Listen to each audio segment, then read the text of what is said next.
Hello, students. This is Mr. Jones, and this is episode 1 of Jones Grammar. Everything you need to know about grammar as a high school junior preparing for college.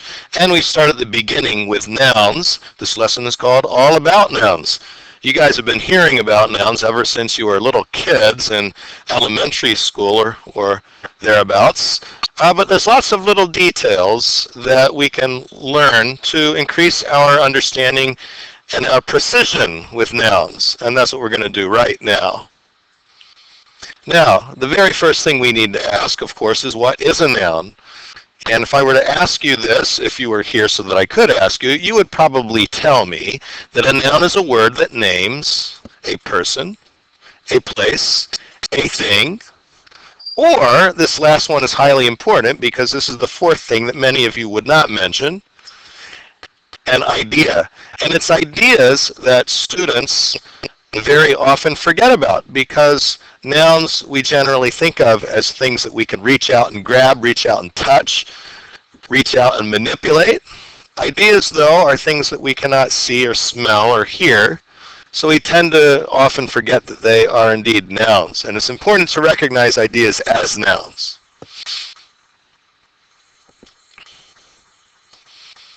The next thing that we would like to look at is some examples.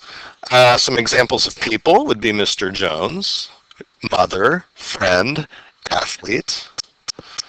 For places, we have store, school, Alaska, and kitchen. For things, we have book, pencil, tree, and Nikes. And for ideas, freedom, philosophy, sadness, and anger.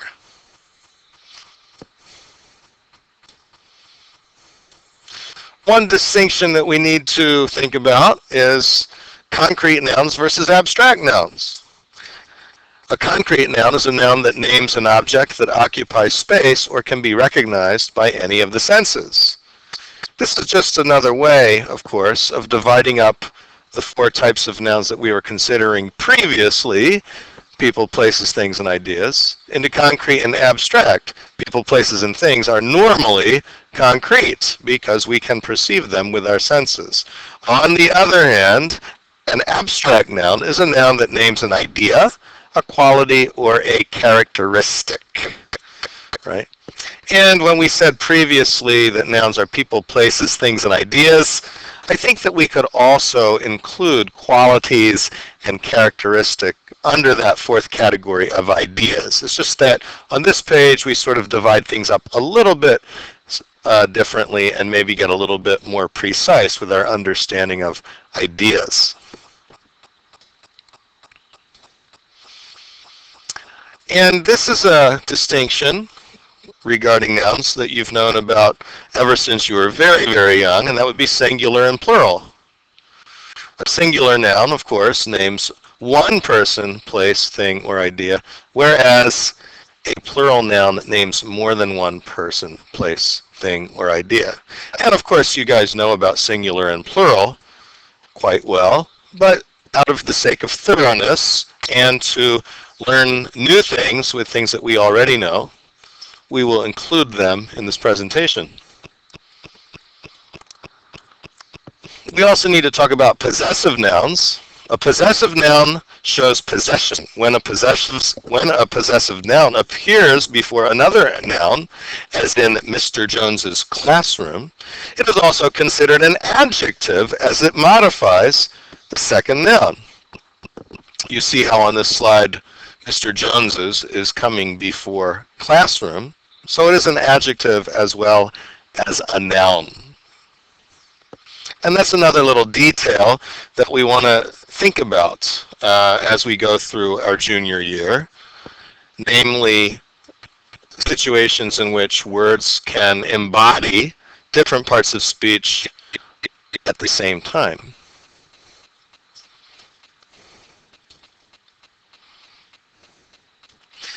And there's the all-important matter of punctuation when we're dealing with possessive nouns, how to punctuate. And I'm surprised every year at the fact that so many people come into my 11th grade classrooms still making mistakes with apostrophes. We really want to clear up little errors like that before we go off to college in another 2 years, because we don't want to enter our freshman year putting the apostrophe in the wrong place. And with a singular noun, we're going to be adding an apostrophe and an S, as in Susie's calculator, S-U-S-I-E apostrophe S. Or Mr. Jones's book. Now, with Jones, I often get the question, Mr. Jones, because there's already an S at the end, do I really need to add that second apostrophe after, that second S after the apostrophe? Well, here's the deal with that. Many people regard the apostrophe S as optional in a word that already ends with an S. On the other hand, you tend to find in American English, we like to add the S more often than not, whereas over there in Great Britain, the Brits, they don't care so much about adding that last S. My particular rule of thumb is that if the pronunciation is changed so that there are two S sounds, I like to go ahead and add that second S, as in Joneses. You hear there's two different S's, S sounds going on in there, Joneses. And I like to represent that by adding the second S. Plural nouns that end in S, well, for those, you add just an apostrophe. The boy's mother. That means the mother of two or more boys. And you notice how the sound would be the same. If there's only one boy, it's the boy's mother, B-O-Y apostrophe S. If it's more than one boy, it's B-O-Y-S apostrophe. These are rules that you should all know by now.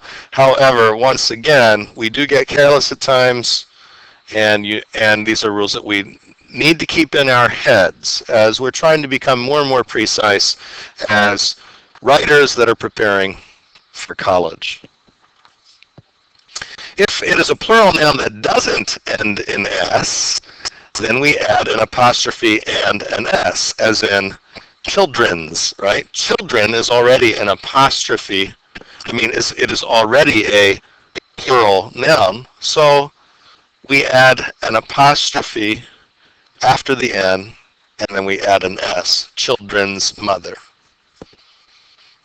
It would not, children's, if it said children's S apostrophe, that would not be correct. And that is, again, a common mistake that some juniors will still be making. Now, the next thing we want to consider is compound nouns. And a compound noun is a noun that is made up of two or more words. There are three types of compound nouns. The first is what we would call an open compound noun, and that is where you have two actual words, as in the compound noun music box, separated with a space. There are hyphenated compound nouns, and that is when we use hyphens to separate the words. We find these often in familial relations, such as mother-in-law, great-grandfather. Finally, closed, and that is where you have a word that is created from two previous words, but it is actually one single word, as in bed, room, you put them together, you get bedroom. Headache, you put them together, you get headache. Now, folks, I really don't care that you remember these terms, open, hyphenated, and closed. I don't think that's very important. However, the important thing is that you can identify these things as compound nouns, as words, as nouns that are made up of more than one word. And here's another distinction that you guys all know about by now, common nouns versus proper nouns. A common noun is a general, in other words, not a particular noun. Teacher, restaurant. And when I say general, not particular, what I mean by that is simply that if I say teacher, an image of a general, sort of abstract teacher comes into your head rather than a specific one who you know by name. Same thing if I say restaurant. These are general rather than particular nouns. They're common nouns, as we call them. And that is in contrast to a proper noun, which is a particular noun. And particular nouns, the other word that we have for that in English is name, right? Proper nouns are always capitalized. Mr. Jones is a proper noun. Teddy's Bigger Burgers is a proper noun. And you see what I mean by saying that a proper noun is a particular noun. Well, there are many Mr. Joneses out there because Jones is a very common name. I am not the only teacher named Jones. However, when people here on the Radford campus say to you, Mr. Jones, you of course think of me, not some other Jones out there in California or whatever. Finally, people, we have collective nouns. And I believe that this is the last thing that we want to consider in our presentation of nouns. A collective noun is singular in form, but names a group. In fact, the word group is itself a collective noun because we treat it as if it is a singular thing. However, a group consists of many members. Some examples would include group, as I just said, band, as in a band of musicians, pack, as in a pack of wolves or a pack of cards, herd, as in a herd of, mules, I don't know. Flock, as in a flock of birds. School, as in a school of dolphins, perhaps. And finally, family, as in the family that you go home to, which consists of other family members. And that's really it for this presentation on nouns, folks. I hope that you enjoyed it, and anytime you have any questions about nouns, please come back and feel free to revisit this presentation. I'll see you for the next presentation of Jones Grammar.